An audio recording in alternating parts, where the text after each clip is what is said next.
Woohoo! Here we are. Greetings, Hello, everybody. folks. Welcome to another question time. Wow. Second in the year. Great to see you all waiting there. Oh, my goodness. Such a lot of you. Fantastic. Anyway, as you know, I'm Michael and he's... I'm Rupert, yes. Down in the sunny south of France. And if you've never been with us before for a Prehistory Guys question time, first of all, welcome. And this is where we answer a few questions that folks have posed to us, left for us in the last month. So we'll do our best to get through them all, and there's a fascinating lot there is too. So... before that, though, what do we need to say before we get going? Apart from thanking all these brilliant folk, because... oh, hello, Chris. Yay. Hello, Jennifer. Francis says hello from Germany. Hello, Francis. And look, Jeffrey's... Sibylla's there. And Sibylla, I hope you're feeling better. No, I'm just noting a few names that I haven't seen on the question time before. And there's Jeffrey from Vienna. Jeffrey, which is terrific. Yes. Lynn. Oh, I know. Well, I think we've met Lynn before because Lynn's in Banbury, and I jumped up and down last time and said, "Oh, Lynn's in Banbury, where I grew up." Anyway, welcome to you all. Sorry. Anyway, onwards. It seems like a long time since we've been doing this, but then it always does. Or sometimes it seems like it's no time at all since we popped up and done. I tell you what, I mean, to be perfectly frank, it's felt like it's taken a while to get Prehistory Guys sort of back on its tracks to have gotten up to speed since the Christmas break and the New Year, and yet it seems like we've been in 2021 forever and a day already. Hello, Stuart from Dundee. Funny, isn't it? How hello. It's quite funny how. We've been going full throttle for like 2 years, and we take our foot off the pedal for a couple of weeks to have a bit of a breather, and it's like driving. I don't know. It's like driving a 1930s old banger, and we're really struggling to get it back up to 60. Anyway, we're doing our best. It seems like there's a good deal in the pipeline. Oh, it's hello from Virginia in New Mexico. Hi there, hello, welcome. Oh, and Lizzie's here. Lizzie Dale's here. Hello, Lizzie. We really need to get a chat in sometime. Do you know, apologies to anybody who we don't directly say hello to, because I'm seeing various messages whizzing up, and I'm sure I'm missing some as well. So Oh, I'm seeing quite a few new names. Eileen, we know from Norway, I think. That is true. Sorry, I interrupted you, Rupert. Did you? Yeah. I do it all the time. Yes, it has been. I know, but I didn't notice. Well, I don't know. I was probably talking rubbish. You stopped noticing. Thanks, Brian. Thanks for the vote of to pushing people to get to like and subscribe. That's very good Brian of asked you. a question earlier. Are the questions pre-submitted, or can I ask one now? Yeah, they are pre-submitted, Brian. Otherwise, we wouldn't go to bed before 3 o'clock in the morning. Ain't that the truth? Like I was saying, we do have quite a few things in the pipeline. We've released one interview this year. That was the one with Amanda. I hope you've seen that, from the Carinium Museum in Cirencester. That was really great. We've recently had a chat with Kenny Brophy, wonderful Scottish archaeologist, and that interview will be with you, I think, within the week. We're interviewing. Who are we interviewing on Thursday, Rupert? Here's a good one. This Thursday, I'm excited about this. We're interviewing Lee Bray, who is the lead archaeologist for Dartmoor. And as many of you know, Dartmoor is one of our favourite places in the whole world. Yeah. And Lee's job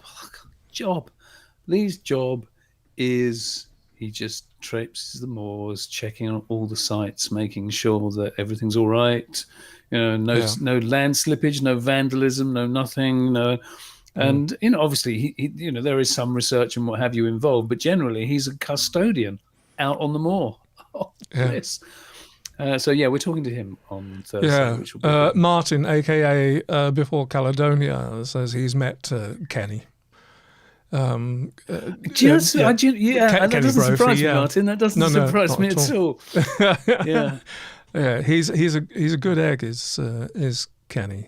He's an archaeologist of the people. I think that would sum him up pretty well. That's a good description. Lizzie says she still doesn't have her badge. I think what's going to happen is we'll just let it roll. We'll put it in your hand ourselves when we come down to visit. Yeah, apologies. That's an even better excuse, isn't it? Well, there's no excuse. Oh, it's not one that's gone missing then? Oh, no, I don't think so. No, it's my bad. Entirely. Oh, okay. Shall we move on? That's a confession. Yeah, go on then. Anyway, we're wittering. But there is loads in the pipeline. And we promise to be keeping, quite a few shorter programs popping up, whether they're prehistory flashes or shorter things coming up in the week when we can slip them into our busy schedules. It's relentless at the moment. It's absolutely relentless. I mean that in a good way. We love what we do, but good grief, there isn't 5 minutes to sit down. Yeah. Hello, Wildflower from Germany. Really great to see you here. And Stefan, welcome. I think, Stefan, you've been with us before from Sweden. Excellent. Shall we? There is nothing more that I can say at the moment. I'm sure there's loads we could say, but I think we should get on with answering a few questions, don't you? I would say so. Otherwise, we will be here till 3 a.m. Correct. Just one moment. Let me put something up because I don't like. There. Did you see that? There's a little button come up in the top left-hand corner that was missing. Just brightens the whole thing up, doesn't it? the logo, the Prehistory Guys logo. I'm sorry. Okay. So it's the little things. I understand. Sorry. Shall we move on to a question? Yeah, I'm just going to answer Sunscream. Sunscream, I haven't seen your name before. Hello. Sunscream says, at what point do you consider something too recent for your attention? Well, basically, we're the Prehistory Guys. So if it's Roman or later, then it's too recent for us, really. Yeah, we will. If something relates to prehistory that nevertheless is probably in latter days, then we'll consider it. But yeah, yeah, I mean it's a moot point, isn't it? Because there's all sorts of things that in the Dark Ages that it's not recorded in, it's not in written history. But if it still falls, significantly after the Roman period, then, it does fall. We're going early Iron Age and backwards, really. Yeah, and just to put a little bit of a context on that, is that we kicked off making a film about standing stones. So our main area of interest is in the Northern European Neolithic and the transitions from the Mesolithic and from the Neolithic into the Bronze Age. So think about that. But of course, we do Iron Age, and Bronze Age as well. Of course, I mean that's the heart of what we do. We obviously it spreads wider all the time, but that's the heart of it. Yeah. And we do include human origins. That story. So consistently being amazed about that. I mean, we've got a prehistory flash coming out probably tomorrow night about Neanderthal and hybrid. Modern human teeth that were found in a cave on Jersey. So, 48,000 years old. Nice. Yeah. But the stuff that gets our going is usually made of stone. Usually. Usually. Or yogurt. Anyway, that was clever, Sunscreen. You've got the first question of the night even in, and you didn't. Yeah. Cool. Anyway, hope that helps. Right, the first question proper is from Ty. Ty Bashiri. How are you doing, Ty? Are you there? No, I haven't seen you in the chat yet. Anyway, Ty says, today on the radio I heard that petroleum oil was used 10,000 years ago in the Middle East and China. Could more light be shed on this by ourselves? Not a vast amount, because it's quite a deep dive, and something I didn't realise before we had a look. This is quite new to me, but no, petroleum oil is there bitumen, in prehistory. Yeah, I knew about bitumen. I didn't know about petroleum oil, and I'm not sure about 10,000 years ago. Well, certainly when it comes to China. I'm not sure about 10,000 years ago. Certainly, what we were researching for this was in China, they were actually drilling for oil using bamboo poles in 347 AD, so Iron Age. And they were drilling mines or shafts 800 feet deep with bamboo. Get out of here. But certainly in terms of using oil-based product, so, bitumen, that kind of stuff, and oil seeps. It was oil seeps, wasn't it, in the Middle East? Yes, we were reading about, wasn't it? Sorry? No, I'm sorry. I'm going like that. Or are you talking to the dog? No, my phone has got face recognition, so I'm going to it's on it. I've got no sympathy. You want to get a photograph of yourself on a little paddle that you can yeah. But I'm running images from my phone, and all that effort was to show you this, which is there you go, oil seep. A bitumen, oil seep, which is a natural phenomenon. So, I think particularly in the Levant, Iran, I think is the first. Is it? I thought it was Iraq. One of them. The first use that we know of bitumen as, and it's used as a sealing thing, as a kind of glue. Apparently, Babylon, a lot of Babylon was constructed using bitumen as a cement and waterproofing boats. Waterproofing boats, yes. Oh, and particularly, in terms of tools, and this can go back quite a bit further. Making sure that arrowheads stick to shafts and blades stick to hafts and that kind of thing. And while we're talking about bitumen being used in terms of gluing tools, we've got to mention the Neanderthals again here, because apparently they were doing. We knew, I think, that they'd been using birch bark tar. Birch bark tar, yeah. But I didn't know that there was evidence of them having used natural bitumen as a glue and a sealant. I didn't. It was a new one on me, so I have to thank you, Ty, for causing us to educate ourselves. Yes, and apparently that goes. The number I had, that goes back. Evidence for that goes back 70,000 years. If we're talking Neanderthal use. Yeah. Yeah. Sibylla has also said that it wasn't it used as a weapon early on because it's flammable. Yes, Greek fire, etc. Yes, yeah. In fact, who was it? It was in the same document where I was reading about the Chinese wells that they were talking about the earliest use of it in warfare, flaming arrows, that kind of thing. Do you remember? That was the very first. That is the very first recorded use, and it is by the Chinese, and it is flaming arrows. Well done. There you go. Tips of arrows, yeah. Yeah, apparently it was used as a to secure some of the stone on the pyramids. So, yeah, I mean, we're talking about the banks of the Euphrates, particularly. That that this phenomenon of natural bitumen oozing out of the ground. Round yes, some of the tributaries of the Euphrates, I think, particularly if you look on a map, that's where the vast majority of it was oozing out, it seems. Hey ho! Yes. Barbara mentions the amount of animal remains that have been found in the tar pits over in the States. I mean, there's tar pits all over the place, obviously. But yes, that's a very good point. Yeah.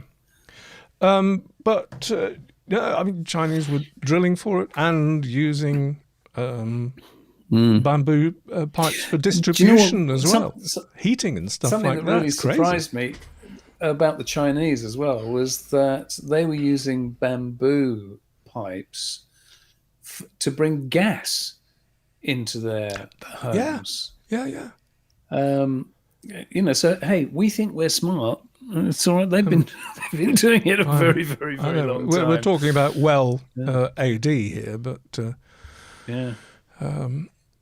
but apart from that, we're still talking about getting on 2,000 years ago. So yeah. I mean, we've talked very generally about that, but that's about as much as we could glean. But I thought it's a really good question to draw people's attention to the fact that these materials were available in antiquity and used in antiquity. So it's another flavour of how human beings were operating back then. Thank you so much, Ty, and hope we see you on the call later. Shall I move on to the next question, Rupert? I'm doing that now. It comes from Pixie Piano Player. Again, I haven't seen Pixie in the chat yet.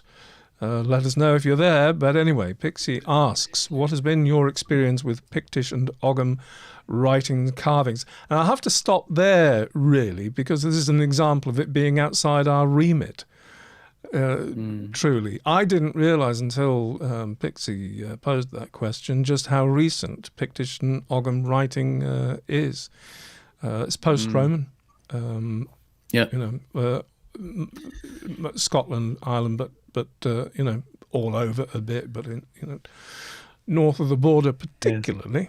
I'll tell you what, though, just to not to dismiss Pixie out of hand, just to raise a different question on the back of this is when you think of particularly in Cornwall, we saw some. I can't think of all the ones we've seen specifically, but where we've seen Neolithic stones that have got Ogham writing carvings on them.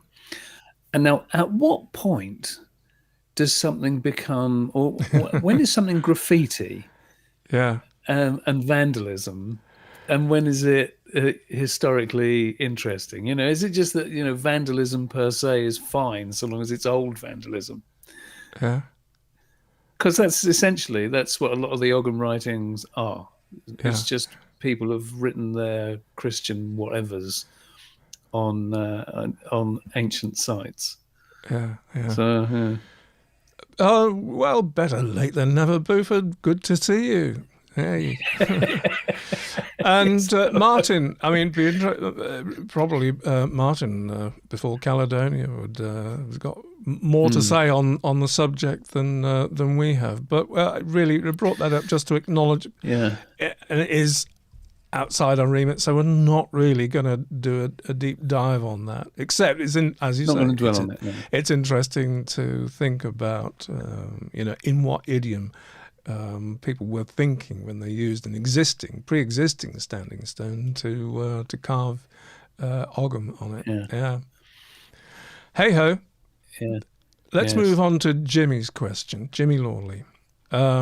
And Jimmy's here talking about our blood sports theory.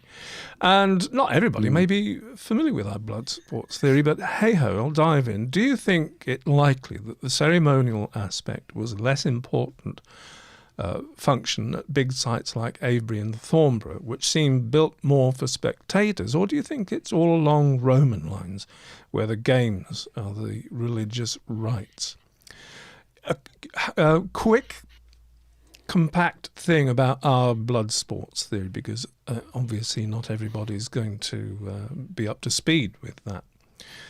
If you do want to get up to speed with it, the short way would be to take a look at Standing with Stones, when we first introduced it, when talking about Henges, I suppose. And I suppose it was how, to us, Henges, more than anything else, struck us as being arenas. And you're giggling, Rupert. I'm sorry, because I've just seen a comment that Brian's made. We've only just begun, given our tendency to ramble in the beginning of videos. Sorry, mate. Oh, right. Sorry, guilty as charged. Sorry, I was talking about arenas and spectators, and that's how, the large Henges, having investigated Avebury and Stanton Drew particularly, and having recreated the CGI of Stanton Drew as a huge henge, they just more and more occurred to us as arenas, and knowing how human beings tend to behave, and the fact that we're not averse to creating arenas today. But what do we create them for? We create them for spectacle and sport. What else is a bull ring?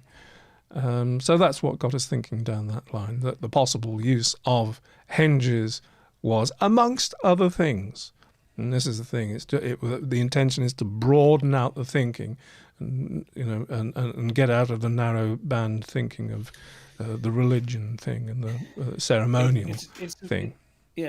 It's such an important thing that some things don't change in the human psyche, and you look at any of our stadia and arenas today, and some of you will have heard us say this before, but the reality is that you can go to a football stadium, and at the weekend it's a football match. Well, the following weekend it's a rock concert. In between, it could be a Jehovah's Witness rally. Yeah. We use them for everything, and the point is that they are just the biggest places of gathering for the things that society regards as important. Yeah. So that's the context for answering Jimmy's question, and I'll put it up again. There we go. So, do we think that the ceremonial aspect was the less important function at the big sites like Avebury and Thornborough, which seemed built more for spectators, or do you think it's all along Roman lines, where the games are the religious rites? I think we just take issue with that part of it, with that part of the question. Games being religious rites. I think I know what Jimmy means. It's not the fact that the games themselves were religious rites, but the games were dedicated to, whichever god. Really, it was just an excuse for. I mean, the Roman Venati, when they pitted humans against wild animals and wild animals against wild animals and what have you in the arenas, they were truly disgusting affairs where there were some games where they killed tens of thousands of animals during the course of a single games.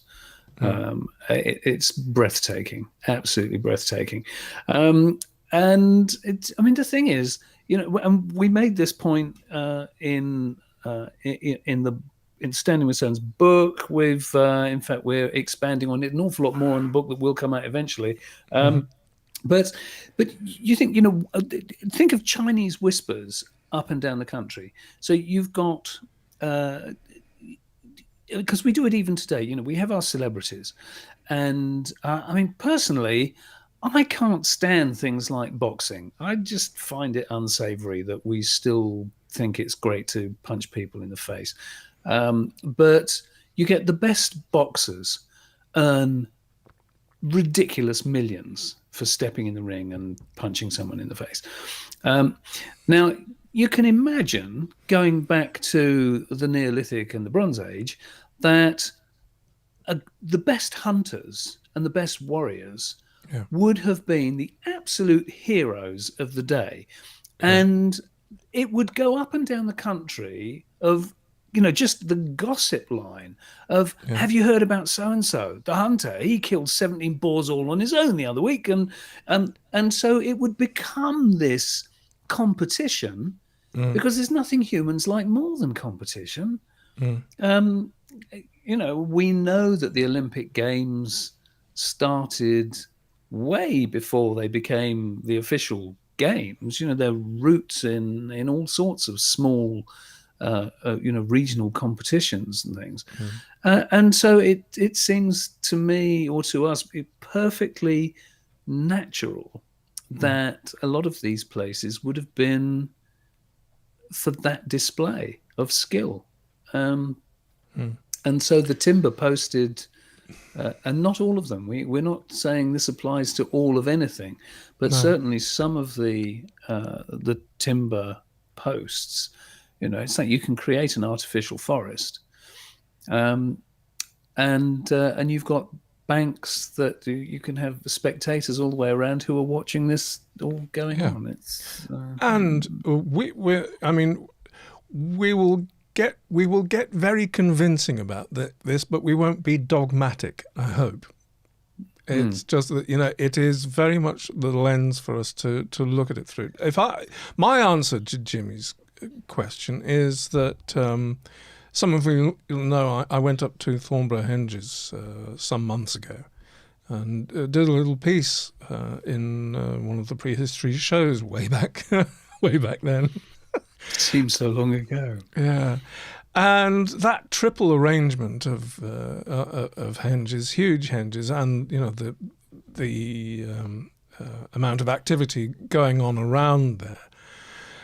And the fact that it's there halfway up the country and it's, you know, very near to what would have been a backbone sort of road trackway, which eventually became the main Roman road, which is now the A1, believe it or not.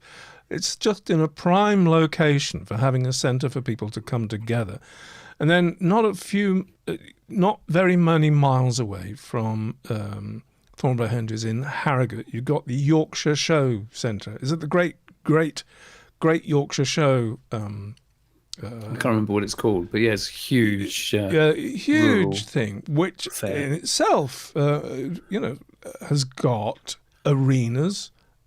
It's got 3 main arenas. They're all different sizes, but I'm thinking, well, this is just for display.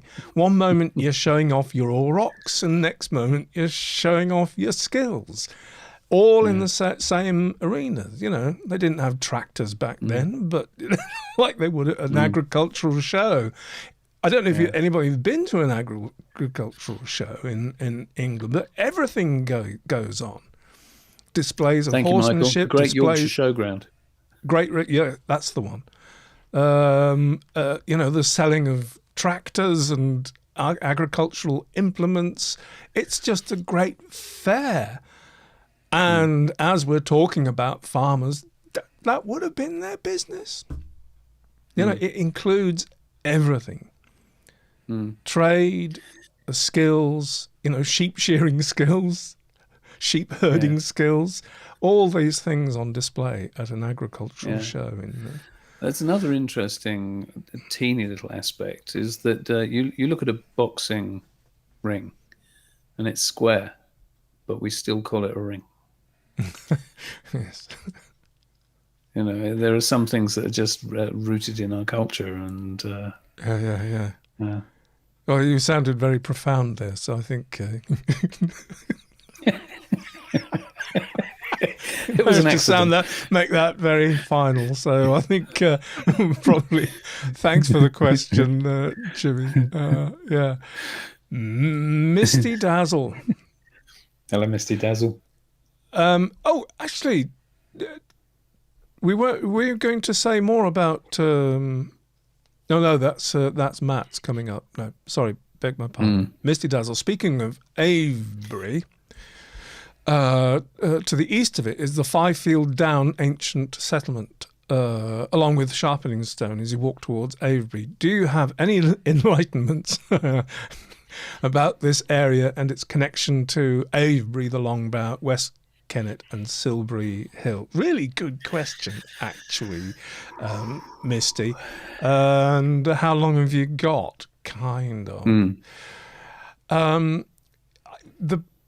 The trouble is, it is this tendency to want to make connections between things, And the great thing about that Wiltshire landscape of, the Avebury environs is that it's still untouched, relatively, like a bit like the area around Stonehenge, of course, and so you've still got lots of stuff in the land that hasn't necessarily been ploughed down, ploughed over, and otherwise destroyed. And so, because we can all see it all in the same place, or almost within sight of each other, Silbury Hill and Avebury, West Kennet, and the sanctuary, the avenue, and Five-Field Down, the tendency is to want to link it all together. But the thing is, we've got to look at it through this kaleidoscope of time as well at the same time. And it's a mistake to associate West Kennet with Avebury, even though you can virtually see one from t'other, because West Kennet was there 1,000 years before Avebury, as we know it, came into existence. 1,000 years. 1,000 years. And think about that for a moment, because that's quite a long time. West Kennet was there ages before. Now, obviously, there was other stuff at that time, and in fact, at Avebury, at the time that West Kennet Long Barrow was built, there is evidence of a timber building pretty much in the centre of the southern circle there, which was, strangely enough, surrounded by a stone circle. Was it a square stone circle? Wasn't it a square timber circle? It wasn't the original one was timber, wasn't it? Didn't they find evidence of a timber structure? Yes, they did. I thought that was the house, but wasn't there not a? There might have been. I just failed to retain all the details. But, yeah. I think. Hello, Lachlan. Very good to see you. Welcome from Nigeria. Yeah, that's what I've got in my mind. Now, I might be completely wrong. Anyway, it's a slight digression anyway, but the point is that there was nothing like the Avebury we see today there at the time West Kennet was built. Silbury Hill, yes, that is contemporary with Avebury as we know it. And the other fact left out of that is the enclosures at West Kennet, down further down in the valley, by the village of West Kennet, and there's a huge timber palisaded enclosures down there in the landscape. The thing is, that whole environment, it is so rich, and I think all you can truly say, if you're looking at linking any of it together at all, is you can say that going back to that window of 2,500 years, that loads of people were living there for all that time. It's only in comparatively recent history that for various reasons, it's now just farmland and there's no major rural settlements there anymore. People have migrated outwards to the larger cities, which all happened in much more recent history. So, it's just another illustration of people moving as time dictates. But back then, it was such a busy landscape. for thousands of years. Hi, Karen from Barcelona. Greetings, welcome. Hello, Karen. Not too far from me, then. The interesting thing about West Kennet to play with, of course, West Kennet was still there when Avebury, the Avebury that we know so well now, appeared. But if you've been to West Kennet, you know that it's blocked by huge sarsen stones. There's a nice sort of facade to West Kennet, but as far as entry is concerned, there's this massive big sarsen stone or two in the front that stops you going in. And that went there when Avebury was built, apparently, roundabout. So, what's the story about the shift in, we don't want anything to do with that anymore. Shove a stone in the way so nobody goes in or what have you. We're done with that. What's going on now? Is this the sort of start of... Unless it wasn't a dismissive thing, unless it was something that they buried somebody there who was particularly important and they said, well, nobody else can be buried in here ever again. Yeah. Something like that. We don't know. Yeah. But in brief, I mean, those are, if you call them enlightenments about the landscape round there. It's, things do link up, but you've got to be careful about linking up because it may be, kidding yourself. Just because they're in the same place and made of stone, it doesn't mean to say that they are made or put there by the same people with the same culture and same ways of life. Anything more to say on that? I'm just looking at the comments and agreeing with all of them. Really, Wildflowers just said 1,000 years seems a long time for us. I'm paraphrasing you, Wildflower, but different for them. That our whole perception of time has changed, and we've made the point ourselves many times. We're still using structures now. We still use churches or what have you that are 1,000 years old or more. Nevertheless, our usage of them has completely changed in many instances, and the culture with which they wouldn't get built now. That's the, I suppose. In that way, certainly. So, but again, and also you've got to think in terms of 1,000 years. For us, is not quite so many generations as it was back then as well.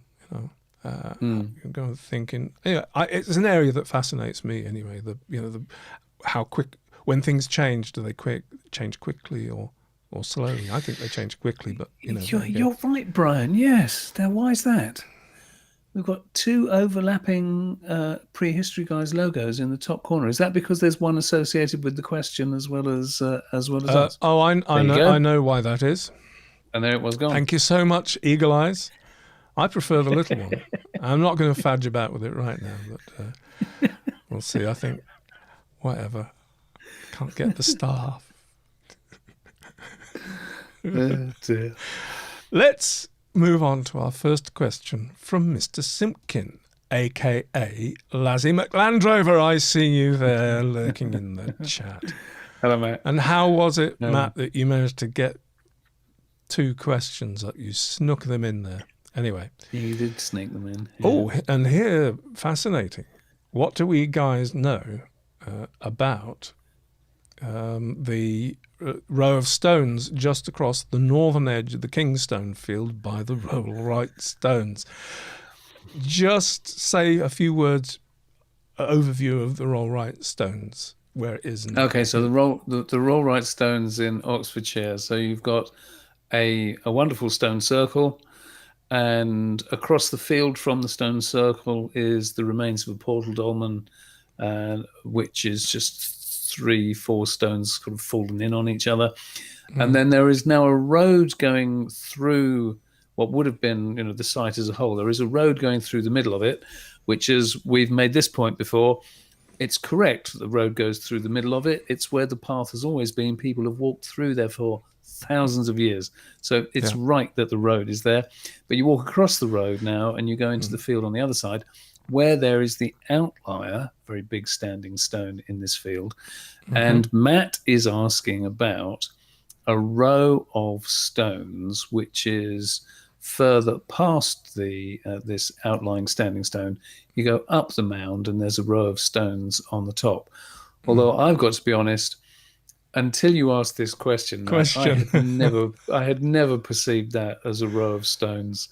I'm not actually sure. It might just be land clearance. It's it's kind of, you know, they're nobody mentions them. They're not equidistant. No.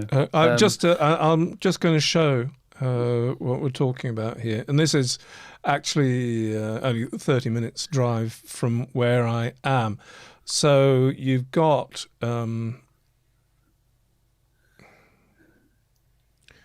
there's the Rollright stones, the stone circle there just to the side of the road, and just there you can see it's circled by some iron railings. Is that standing stone? And these are the stones that Matt is talking about, that sort of appear to be lined up. And I think that's probably the tempting thing about having a conversation with them.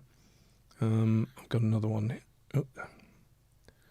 Here's another angle. Taken with my own drone needs, I have to say. There you can see the King's Stone more clearly, and the rose stones to the right. These are shots actually from our film that we made about the Rolling Stones. Rolling Stones, we did, yeah. Rollright stones. Which year was that? 2019? Or was it 18? I can't remember. Gee, time is collapsing. You know what? Yeah, I lose track as well. It probably was 2019. Yeah, go seek that out if you haven't heard it. It'll be down in our archive somewhere on the channel. The Rollright stones. Anyway, I digress. Now, the interesting thing is, I'll stay with this photograph for a moment because you can just detect the sort of it looks like a slight mound, to the north there of the stone, and lots of people have said that may well be a long barrow. Very tempting to think that, because there are some stones poking out of the ground, but apparently excavations have been done, and it is not a long barrow. Nevertheless, folks in the early Bronze Age, Middle Bronze Age, did take advantage of this mound and put a round barrow upon it, which you can't really see there. Although I think the site of the round barrow is directly in front of us, there just to the right of the King's Stone there. Now, whether the stones there are land clearance or whether they are the remains of curbstones of the round barrow, I don't know. I think it's land clearance myself, but it's worth pointing out as well that for years people were wondering whether the mound there in front of the King's Stone was the remains of a long barrow. But you think, well, why would it be when the Whispering Knights, literally just over there, are the remains of a long barrow? You know, they wouldn't have put two long barrows within 100 yards of each other. It's just as so I don't even know why people thought that. Anyway, they did. I can't remember when they did the excavations and established once and for all that it wasn't a long barrow. It's a completely natural feature.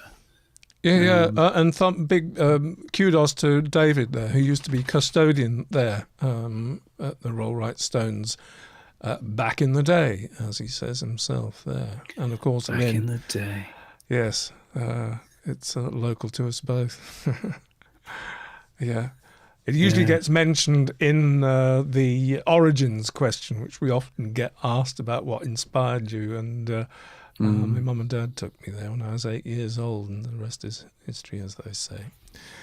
The rest is prehistory. The rest is prehistory. Sorry, Matt. Well, no apologies actually necessary, because you get the next question as well. Yes. Pixie, hello there. Glad to see you. We did have a go at answering your question earlier, but glad to see you're here. Shall we move on to another question from Matt, on the Avebury line of thinking, Windmill Hill to the summer solstice sunset direction from Avebury, Windmill Hill and hills like Tara and Ward in Ireland, they appear to be similar to each other. Any connection between them?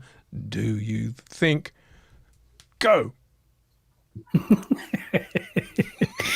Well, do you know, it's funny that you asked this question, Matt, because as part of our major background project that will ultimately be another film and a book and blah blah blah, and looking at the roots of Henges and the like. Now, I'm really intrigued, right? So do say in the comments why, when you were choosing examples, so you've said hills like Tara and Ward in Ireland, why did you choose Ward? If you wouldn't mind answering that question while I carry on rabbiting, because the interesting thing is... Could somebody answer cyclical cycler's question about what's a custodian? Go, David. Yeah. And so here's the interesting thing. Now, if you look at Irish archaeology, and I'm probably going to upset a lot of people in saying this, I don't care, it's true, that when excavations are done in Ireland, they almost invariably interpret them to fit the folklore. And so you've got all these sites in Ireland, like Tara, like Knockallin. I mean, there's so many where they're talking about the kings of this and the whatever, and it all relates to the Iron Age. Now, the Iron Age remains. Let me know when you want to illustrate this. Okay, cool. So I'm prepared to go. What picture would you like to lead with on this as you? Can you just pick and choose as you go? Okay, excellent. Because what's interesting is that the Iron Age remains that they keep talking about in the stories are sitting on top of Neolithic sites, but nobody talks about the Neolithic sites in Ireland. Nobody talks about the Henges.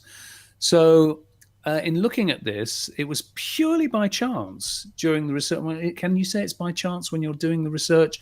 It wasn't what I was looking for, put it that way. Yeah. And looking at an aerial view, a plan view of Avebury. You want a plan view of Avebury, do you? Can you see that? Well, I don't think I gave you the plan view, did I? But there's certainly the aerial view. There's an illustration. That's the one. Okay, so that's the one that I was just looking at Henges and noticed that, that is the overview of Avebury with the two inner circles. Yeah. And I realised that, hang on, look at the hill of Tara. Can you do that? There's the hill of Tara. Big henge with two circular structures in the middle. Yeah. And then you've got Knockallin. I don't know which is next. Now that is Ward Hill. There you go. No, that is it? That's Ward Hill, which is that looks like a causewayed enclosure. It's collapsed and it's a multi-tiered. So it's more like a traditional Iron Age fort in its way. Oh, right, yeah. It's just that it is the only example that I can come up with in this particular region that is actually different from the rest. And that's why I wondered why Matt had chosen that as an example. Yeah.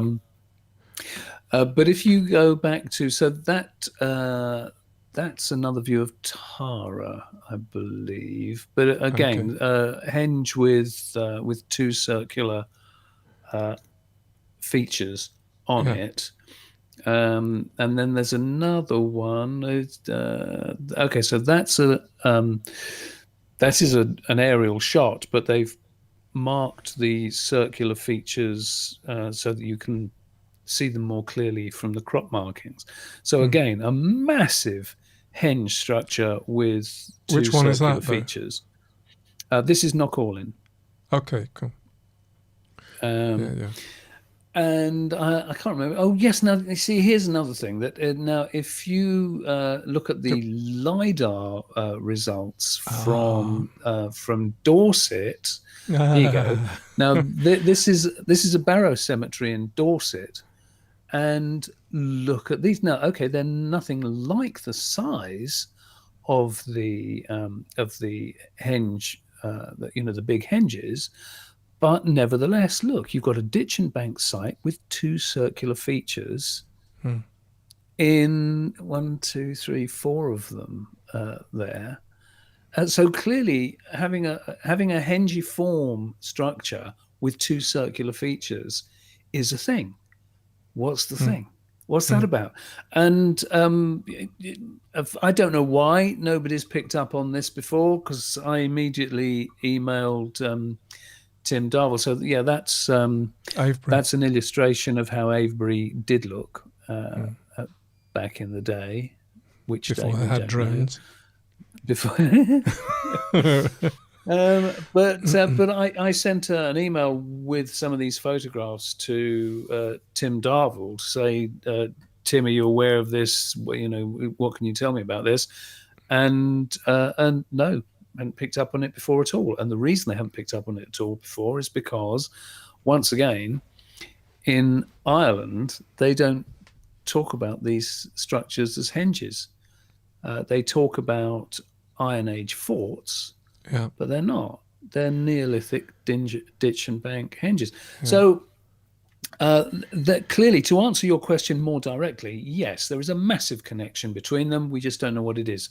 Clearly those twin circular features within a henge was a thing. It would be crazy to think that they didn't serve the same function in each of those places. What that was, I don't know. We're carrying on looking.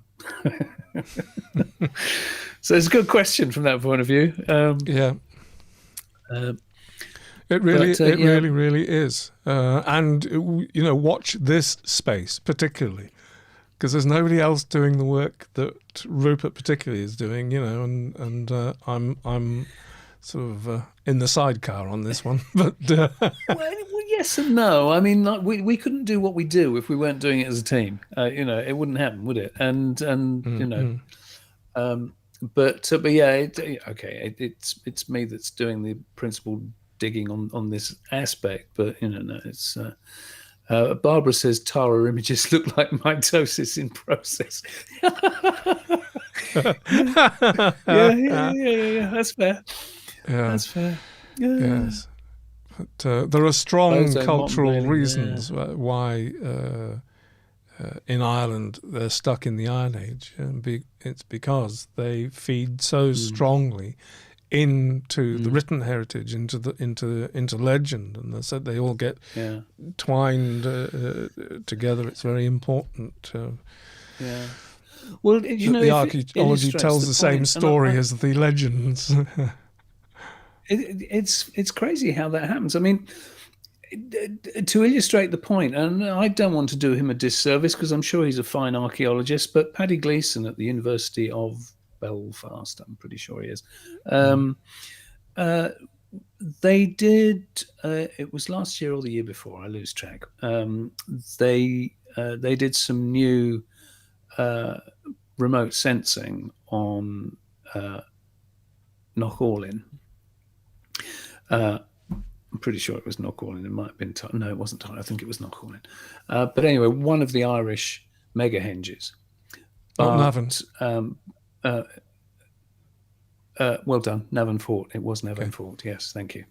And so basically, it's remote sensing. So they've done geophys. They've just gone backwards and forwards across the field with, taking readings. And this is what you've got on screen. And if you look at the results on screen, then you can see that below ground are figure of 8 enclosures of some. You can see that they, whatever kind of enclosures they were, they're figure of 8 enclosures.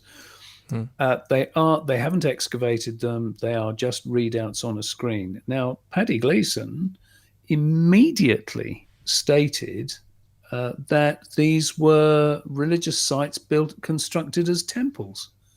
They haven't even excavated them. And it's like, how can you make that statement? And so I started asking some of our most respected archaeologists, can you please point me in the direction of any archaeological site, prehistoric, Neolithic or Bronze Age site, that is without shred of doubt religious, that it's been used for religious or ceremonial function. Don't care which, just I want one site that you can say categorically, here's evidence for this. And nobody could. And the only person who said, well, this site is definitely religious was Alison Sheridan, who we, hats off to her greatness.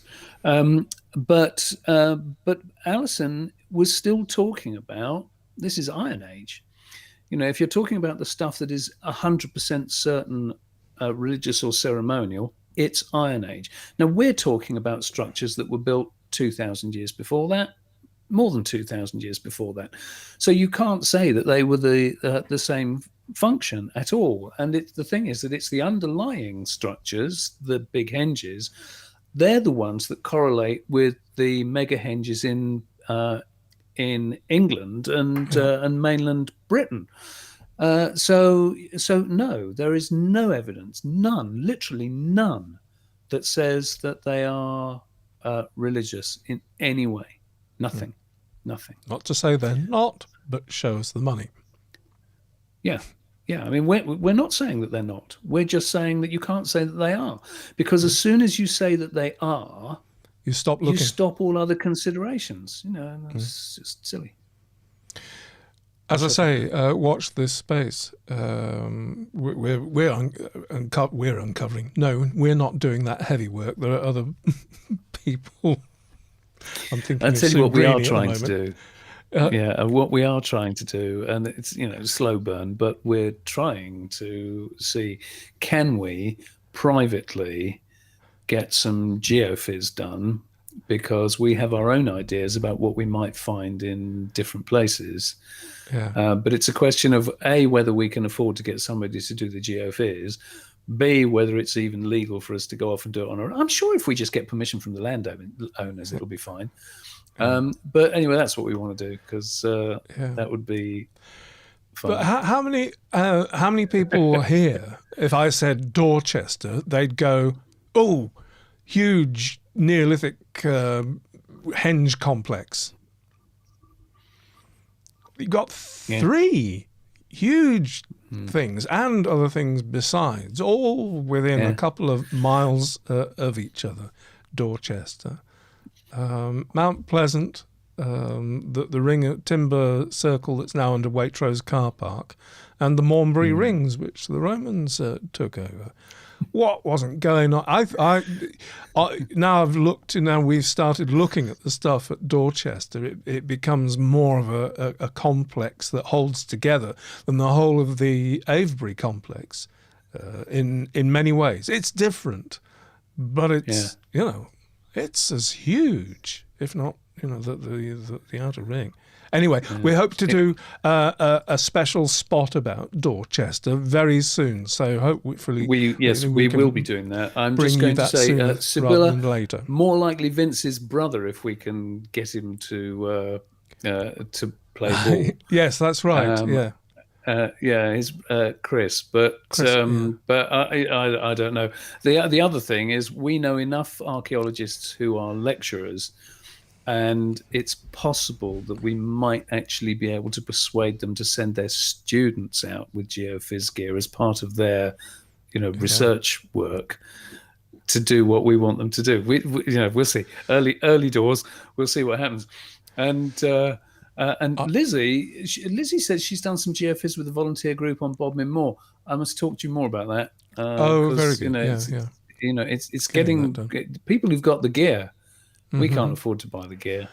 My impression is, Matt, if you were looking forward to marching up and down with the tech in your hand, I think it's more done at 20 miles an hour, dragged on the back of a quad bike now. You don't have to walk and stamp, do you? It's just I suppose it's send in the minions. Oh yes, yes. We'll stand on a nearby bank and over there. Yeah, left a bit, and the curses. and the curses. Yes. Yeah. Yes. Shall we move on? Thank you so much for we those should. 2 questions, Matt. That's given us much food for thought. 48 Walsh asks, why did the megalithic culture come to a sudden end at Orkney? That should be on Orkney, at Stonehenge and Avebury. And it's Professor Lionel Sims, and is Professor Lionel Sims correct that Stonehenge and Avebury were built with a dark moon lunar focus in mind and not the summer solstice? Okay, well, you slipped 2 questions in there. How shall we take this? Should we deal with the solstice and lunar stuff first there, Rupert? In a dismissive sense, but not a disrespectful dismissive sense. My opinion on this is really that. So Lionel Sims, has his theories as to what the sites were built to actually align with or commemorate, if you like, revere, and the honest truth is, I don't think it matters. Because there's no way that we can actually know what their unwritten culture was. And so for me, the important part of all of this is that these people clearly had a hugely sophisticated understanding of astronomy. So whatever alignments they were actually picking and choosing or revering, fine. To me, it's academic. What we know is that they really knew the mechanics, for want of a better word, of the heavens. So whether Lionel Sims is right or not, don't know. Don't know, don't care. In a nice way, don't care. I mean, it's that thing of either are possible. It could be both. Why dismiss that possibility? It could be both.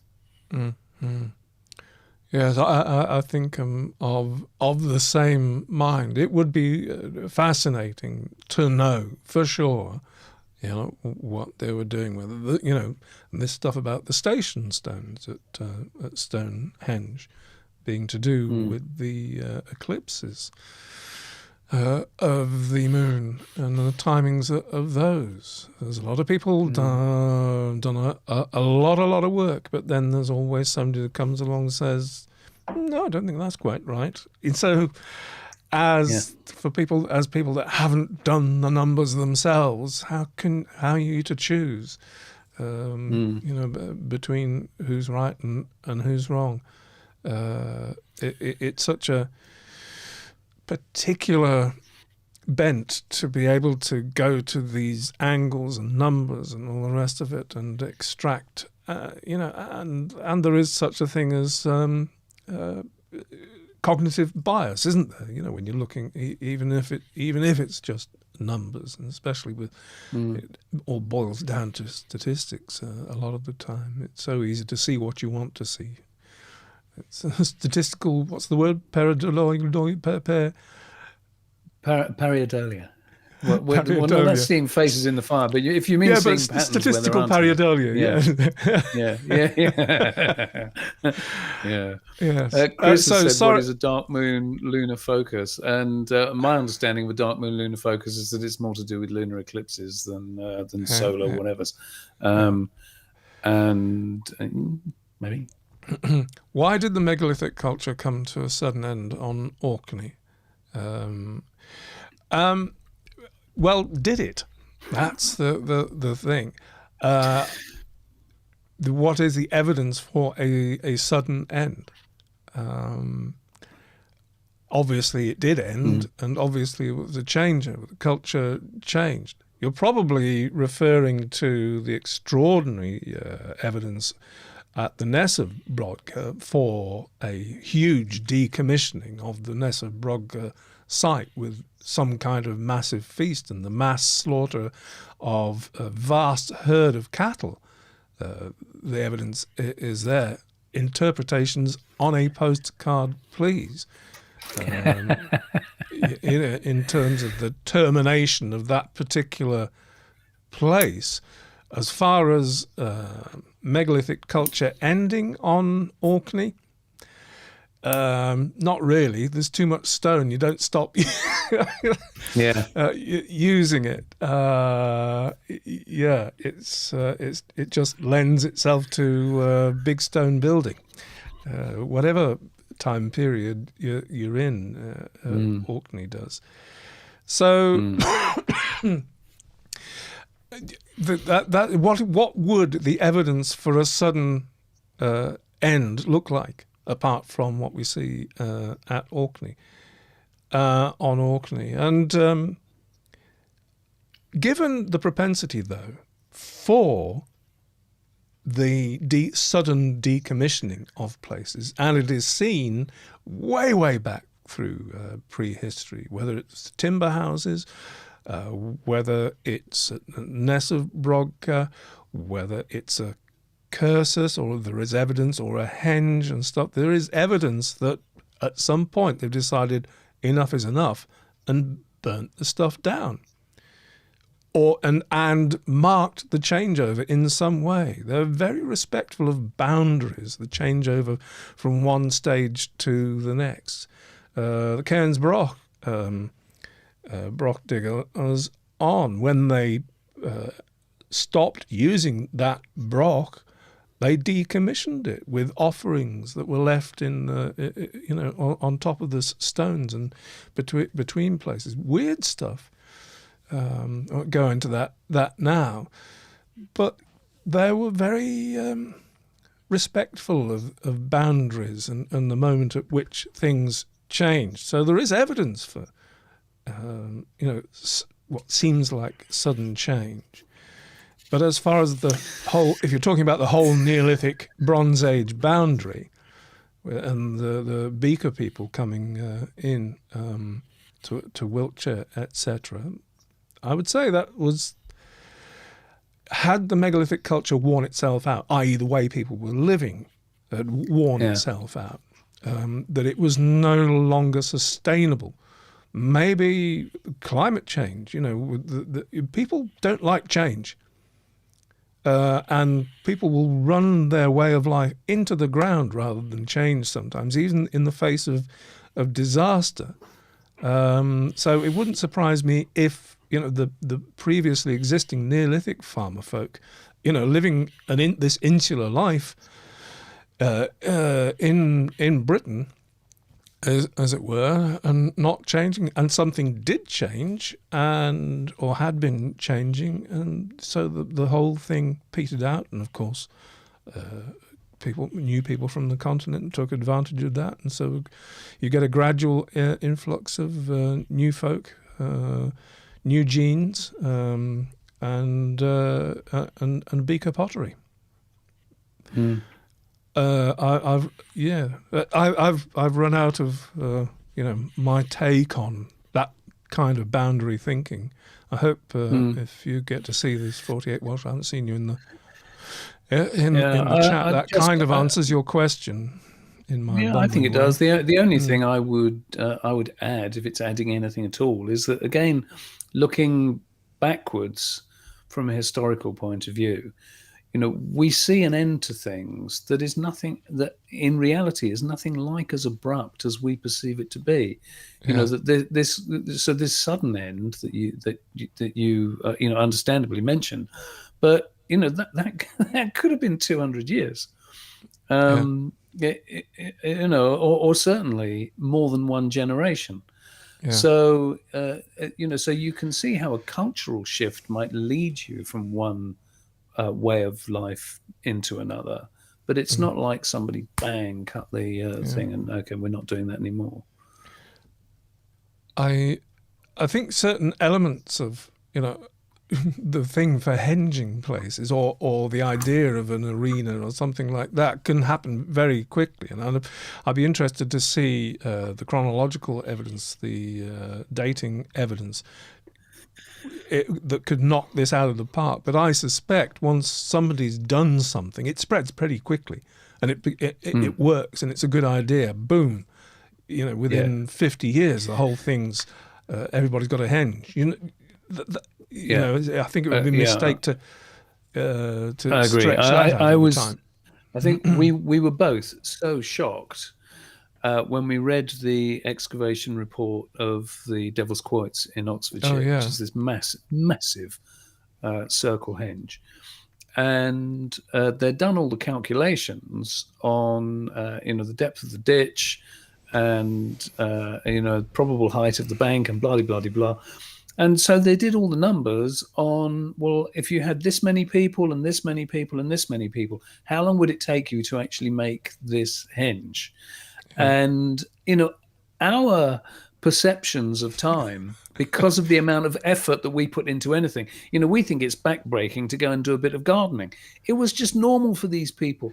And they calculated that if you just had, and it wasn't a huge team of people, but if you had a chain of people working, and they went into, a good detail on how they'd calculated it, you could have made that henge in a fortnight.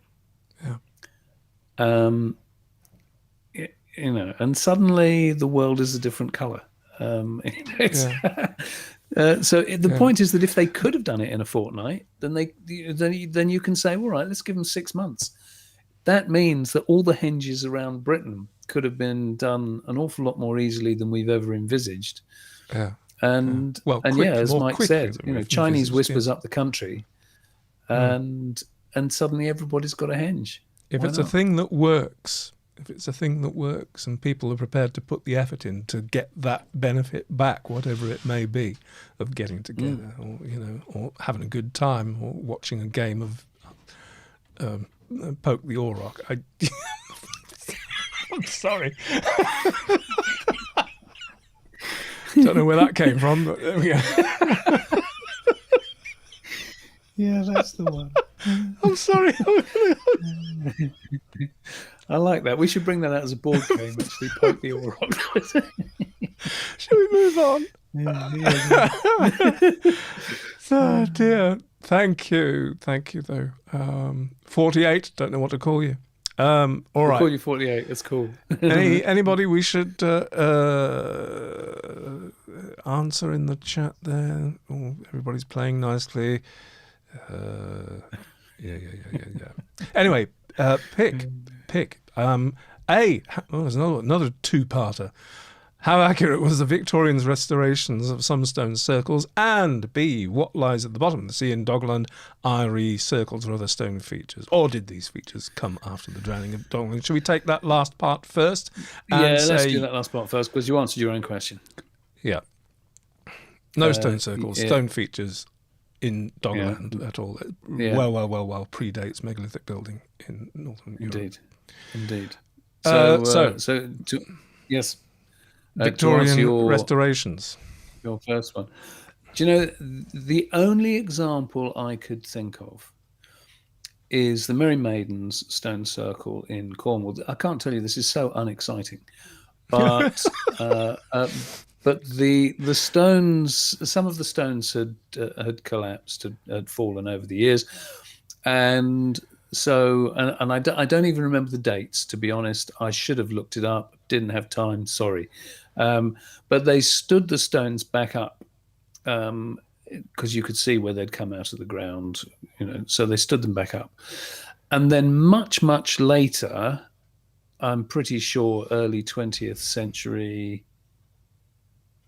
I think it was anyway, that some more serious excavations were done, and it was during the course of those excavations that they found that one of the stones had actually been put in, had been replaced sideways, and they could tell this from the shape of the socket that it had come out of, and now that is, that's not really a major mistake to make, although you have to ask the question, was there a relevance to the orientation of the stone? Because if you look at them, you wouldn't think so necessarily. But that's the only example I could think of. Some of the really questionable restorations where you look at the herringbone walling at Tinkinswood, for example, I question that. I think, was there really any evidence of that still standing when they replaced them all? I don't know. The important thing to understand behind Pic's question is that, of course, the vast majority of stone circles and monuments, if you can see them today, that is thanks to our antiquarians in the 19th century and further back, 18th century, taking the care to, having come across stones in a circle, actually putting them back up. If every stone circle, every monument had been left to the ravages of time and farming in this country, there'd be nothing to see, basically, by and large, unless you're right up high on the hills, with your multi-chuffs or your places like that high up in the Welsh hillsides and with only sheep for company. But down here on the, it really depends on people taking care, land ownership and people making the effort. I mean, like William Stukely himself did. I mean, goodness knows what would have happened to Avebury if it hadn't been for William Stukely saying, "Oi, stop that! Stop pulling those stones down. Stop building your houses out of this stuff." Cripes. And thank goodness he drew them. But the point was, were Victorian restorations of stone circles accurate? Or how accurate were they?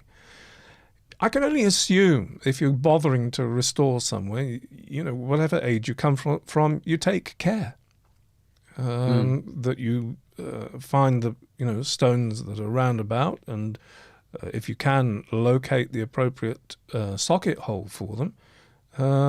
So yes, I'd say with a huge caveat, I'd say to a certain degree, they are representative.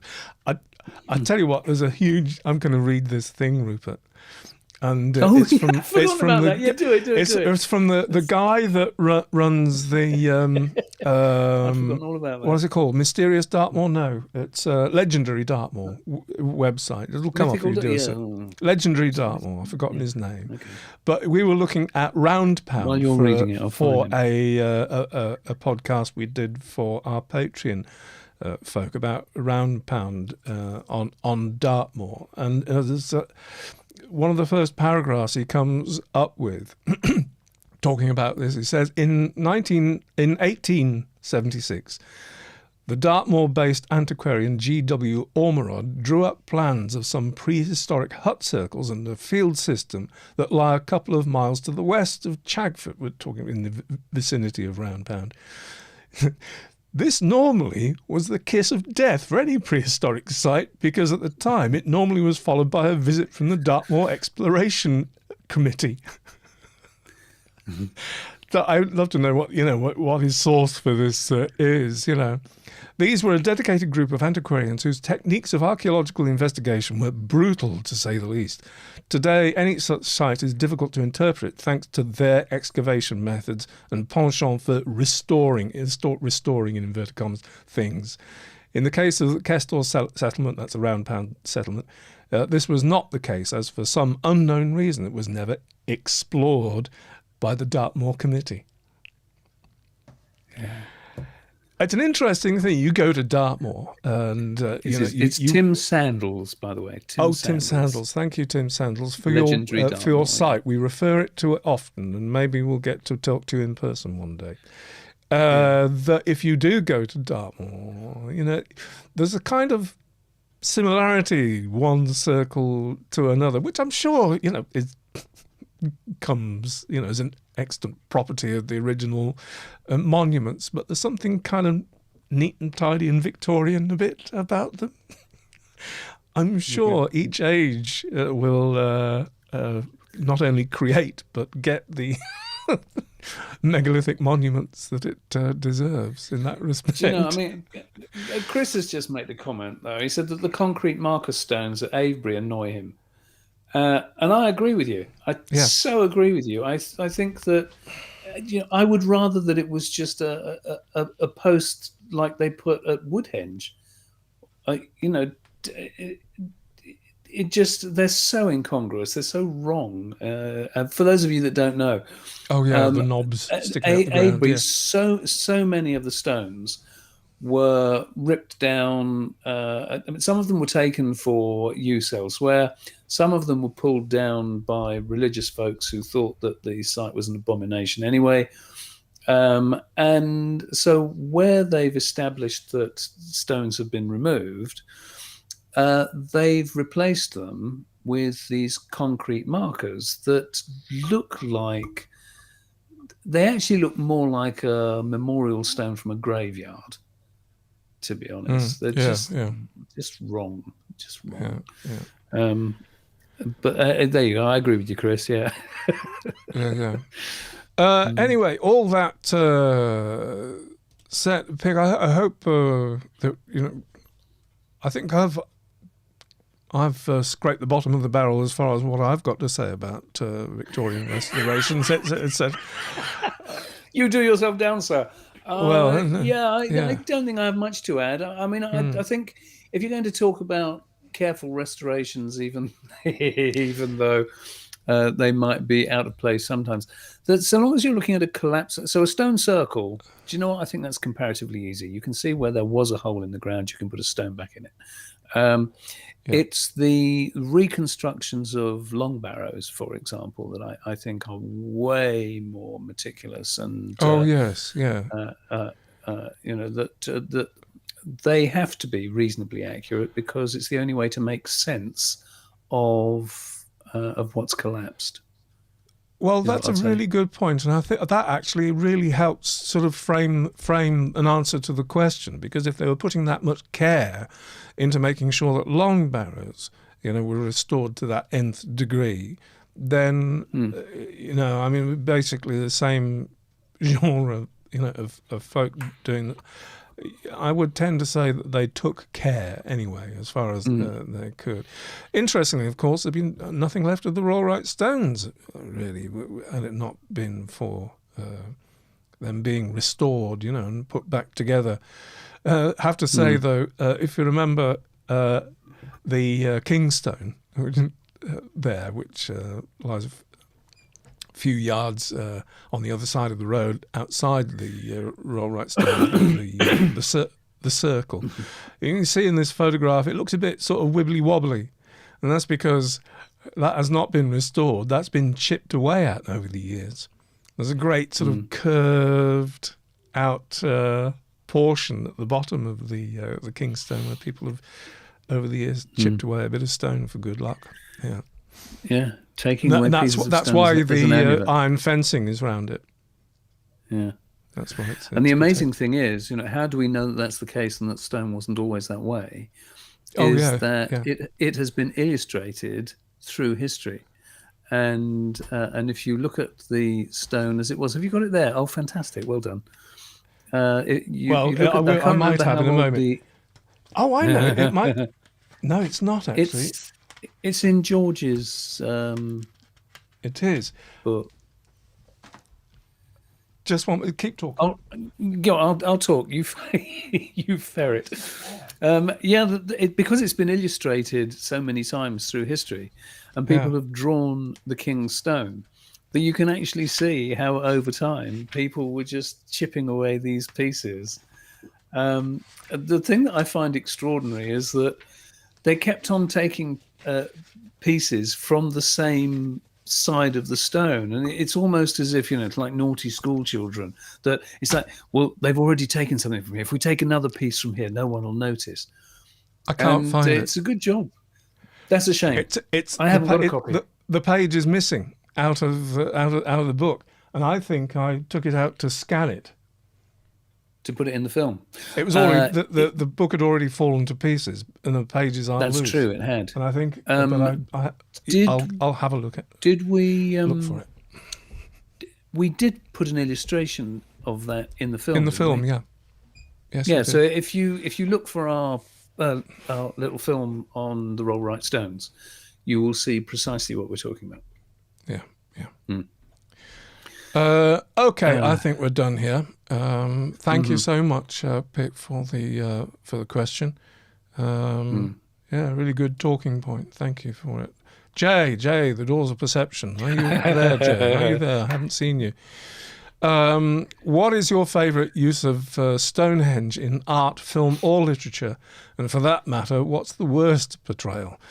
My favourite picture is the Turner watercolour, which I can show folks. There we go. That's Jay's favourite depiction in art. Slightly fanciful, slightly allegorical in some way. I don't know what he was up to there. It is gorgeous, though. I absolutely love it. Amazing. Sorry, did I finish Jay's question? Hold on. His favourite film is The Night of the Demon. Was Stonehenge in The Night of the Demon? I just remembered what that film. Yeah. Favourite book, Stonehenge by Bernard Cornwell, and the worst for me is a film called Stonehenge Apocalypse. So I'll keep an eye on the chat. So, yeah, throw some ideas in there about your favourite and worst depictions of Stonehenge. Lynn says has to be Spinal Tap. Best or worst? No, see, that to me, but Spinal Tap bar none the best. Yeah. Yeah. Do you know what, Michael? I'd forgotten Doctor Who with Matt Smith. You're right. I'd forgotten that. Yeah. Oh, goodness. Oh, well done. Yes.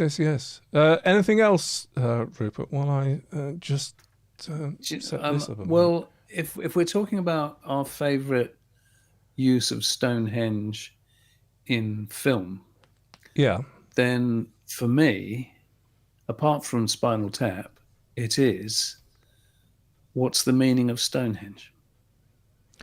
Shall I play What's the Meaning of Stonehenge? Settle yourselves down, folks. This is and no apologies if you've seen this before.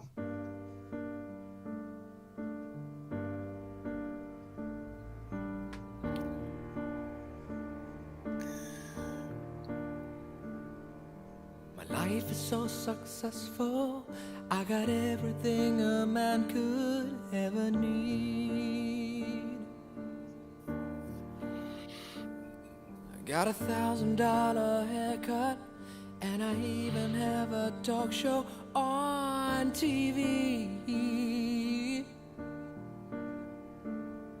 And I know I should be happy, but instead there's a question I can't get out of my head. What's the meaning of Stonehenge? It's killing me that no one knows why it was built 5,000 years ago. Why did they build the Stonehenge? How could they raise the stone so high, completely without the technology? We have to die. When I meet Pacalapianos, calamari and prosciutto, I'm the king.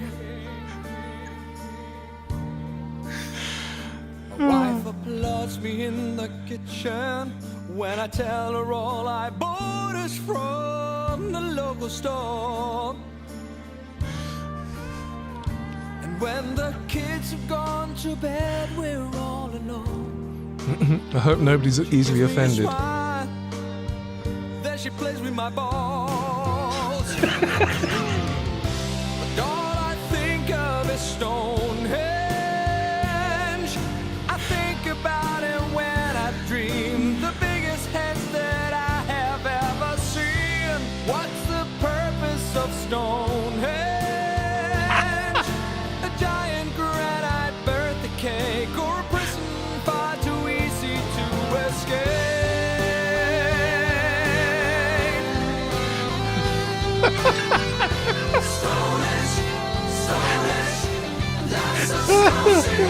There were 25 tons each storm, my friend, but amazingly they got them all down in the sand. And they moved it, and they dragged it,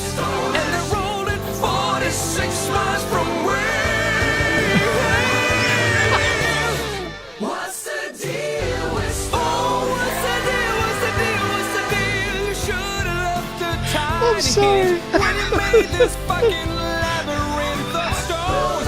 Who the fuck builds a Stonehenge? To Stonehenge guys wondering what to do, who just say, dude, let's build a henge or two.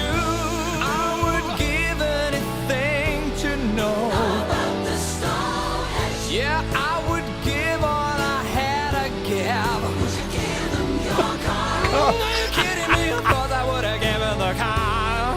What car do you drive? Drive a Civic, drive a Civic, drive a Civic. What car you can't trust? Never mind the car, let's talk about the henge. What henge is that again? It's the Stonehenge, it's the Stonehenge. God, it is the greatest henge of all. What's the meaning of Stonehenge?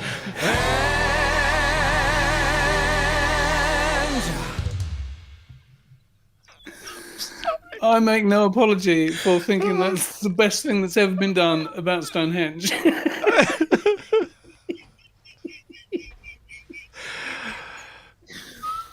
Like I say, no apologies, guys. That refreshed my brain. I fell over on the kitchen floor the first time that was played to me. I was in tears.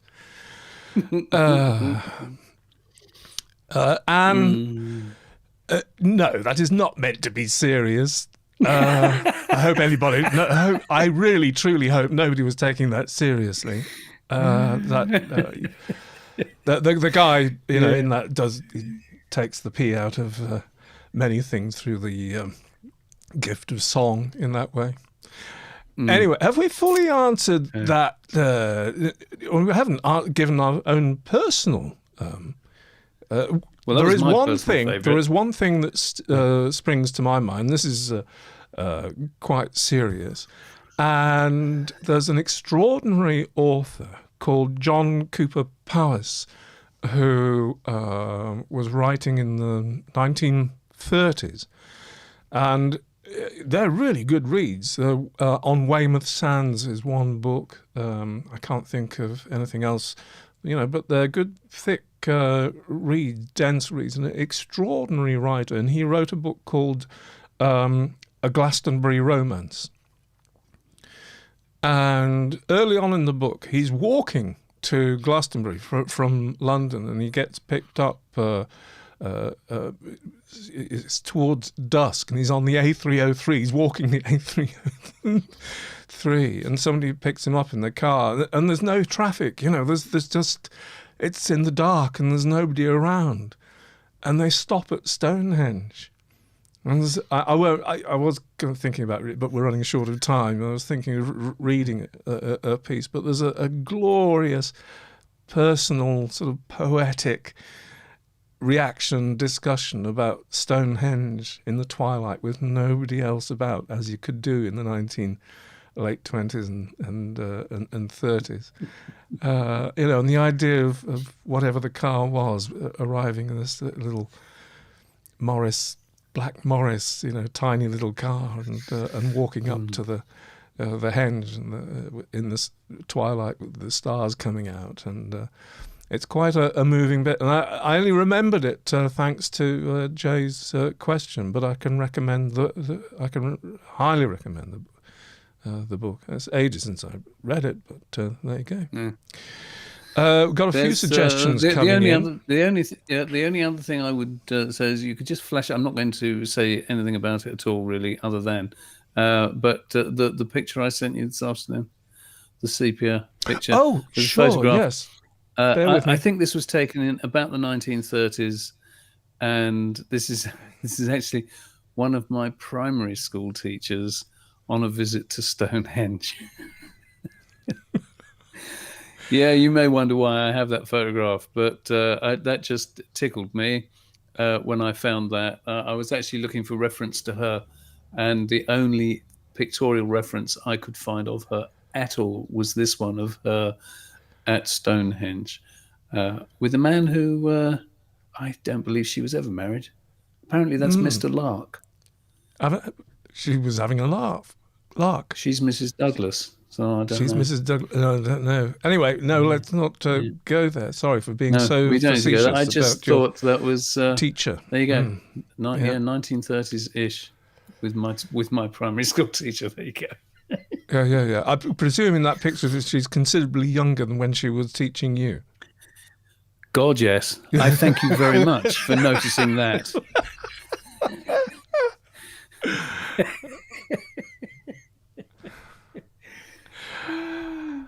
Last question of the day, and I couldn't stand her, Sibylla. She was an evil woman. She used to hit me because I was left-handed. But let's not go there. Wow.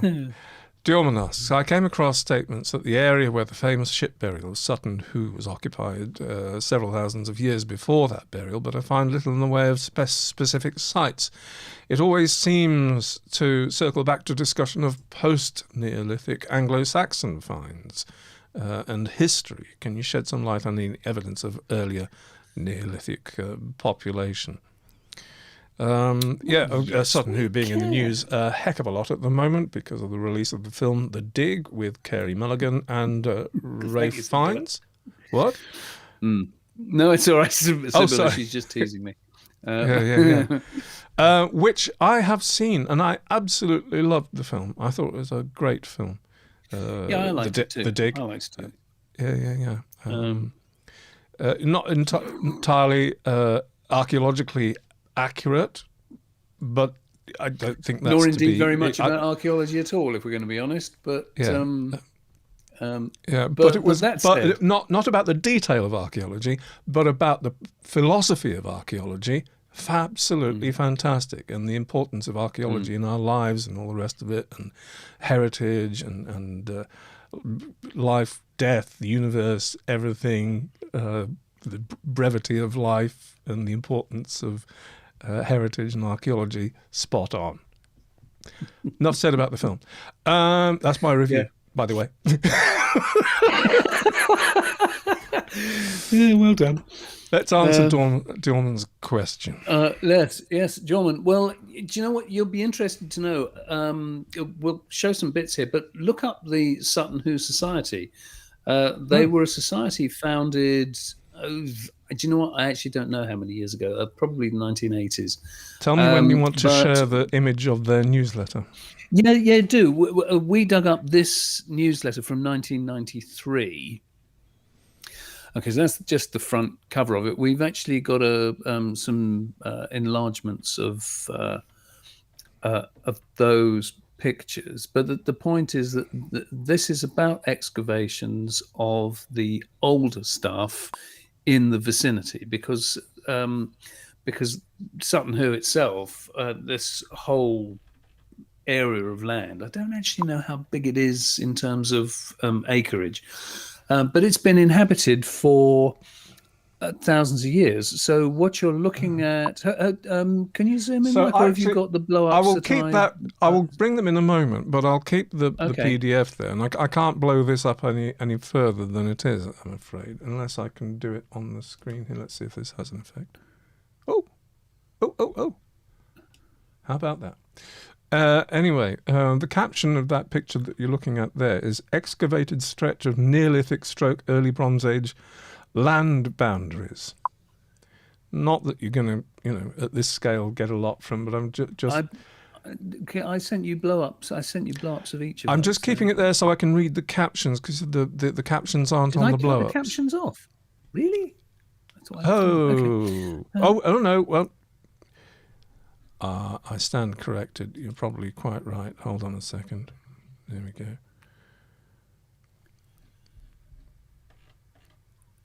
Except I can't read them now.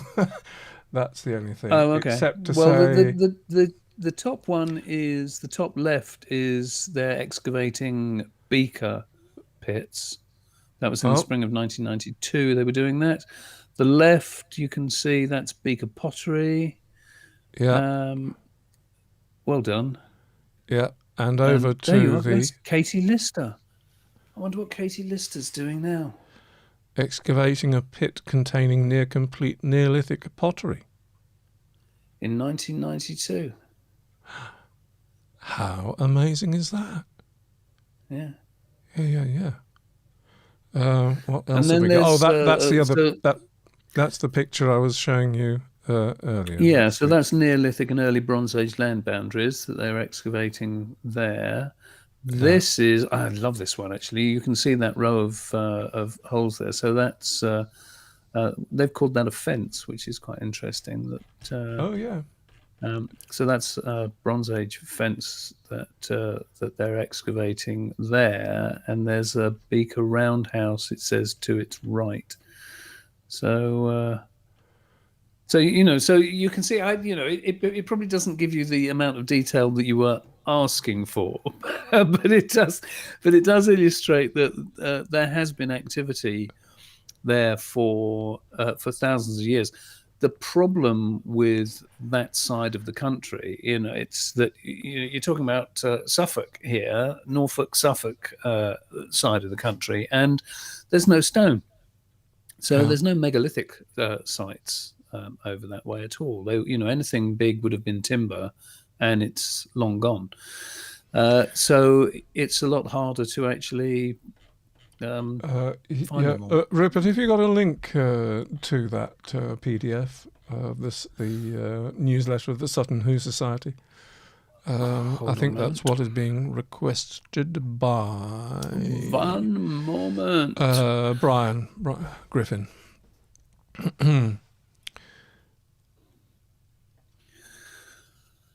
SuttonHoo.org. We'll get that to you either via Patreon or by other means. Well, if you hang on a second, I shall just copy that because I can put it in the comments. Can I comment? Where? Oh yes, you can. I can't comment in the chat. Can I? Yeah, sure. Apparently not. I can't. It's suttonhoo.org. Yeah.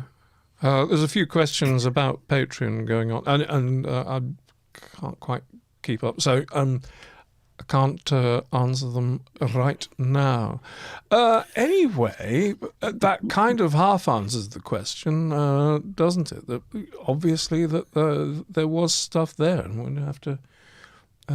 Well, something that people don't generally know, because such a big deal was made about that Sutton Hoo excavation, this massive boat burial. No problem, Diorman.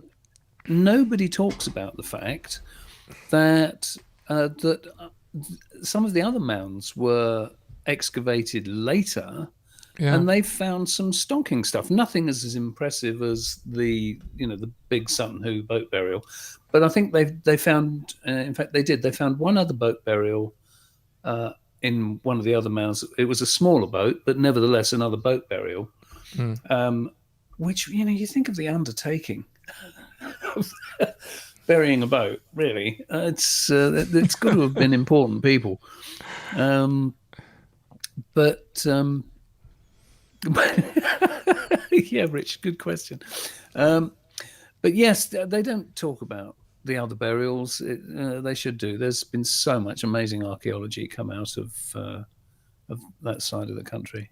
Yeah. There seem to be quite a lot. I think that it's quite generalised, the finds that they, from the Neolithic and early Bronze. It's quite generalised. There's nothing, that they haven't been able to identify a particular settlement per se, and there are general finds such as pits, there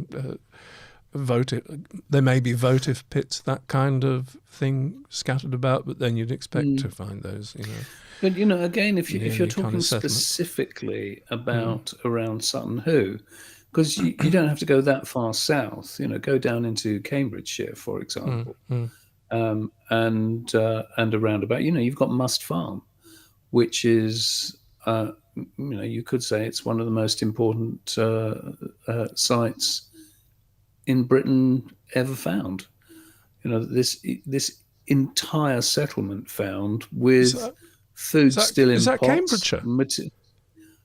It's. Let me just check. I know it's close to Cambridgeshire because I nearly went. But I think it's. What's the next county up?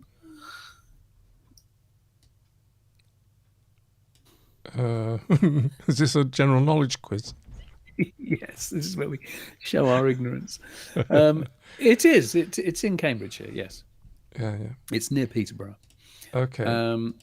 But Musk Farm. The fact that there was a loom with woven fabric still on the loom, for God's sake.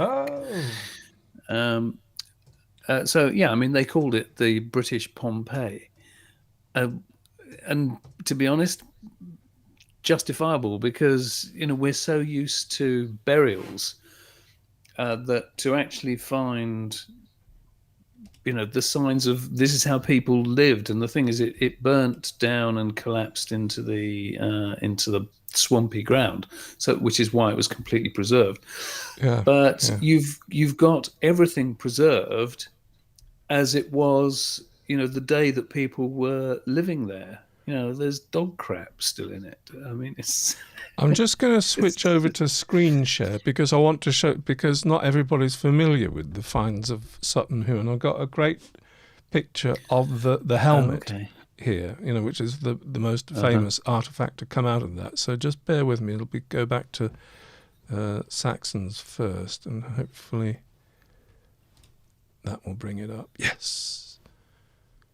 There we are. That's why Sutton Hoo, apart from the fact that there was a whole boat in this mound, alongside. But also, you look at some of the garnet and silver jewellery. Yeah. If you get a chance to go to the British Museum to actually look at the whole assemblage from the excavation, it is just breathtaking. The jewellery is incredibly beautiful and sophisticated. Yeah. And while we've got this on the screen, we must point out that this stuff is post-Roman. It's almost yes, indeed. medieval, well, that's why I was astonished that you would even dare to show it. But hey, no, but some people did not have a clue what we were talking about, and fair dues, unless you are a Brit, it's probably not past your under your nose. Anyway. Hope that's helped, and let's get back to reality. There we are. And that, dear folks, is the last question that we have for this evening. Oh my goodness. We're sort of approaching the 2-hour mark almost. Thank you so much, folks, for staying the course, and thanks 10 for to your 11 great for question. me. 10 to 11 for you. I've still got a little bit time left in the evening, as long as I get down to the sofa in time. So really, some really great questions, and I hope we've honoured them fairly well with our answers. I've really enjoyed that, though. We've covered a heck of a lot of ground. It's always a joy to do so in your company. Folks, if you're new to the show and you enjoyed that, please do hit the like and the subscribe buttons, and also consider joining us on Patreon. I know a lot of the folks in the chat here will try to put your arm back up up between your shoulders and say it's a good deal becoming a Patreon supporter. And we've got lots of other great content there as well on the Patreon site. But most of all, it's a great community comprising a lot of the folks you see here in the chat. So it can't be all bad. Patreon.com/the Prehistory Guys is the address for that. As always, it's in the it in the description below, and after this is over and YouTube's posted it up again, I will put a link up in the top right above Rupert. That's the one. It'll be gone by now. There we go.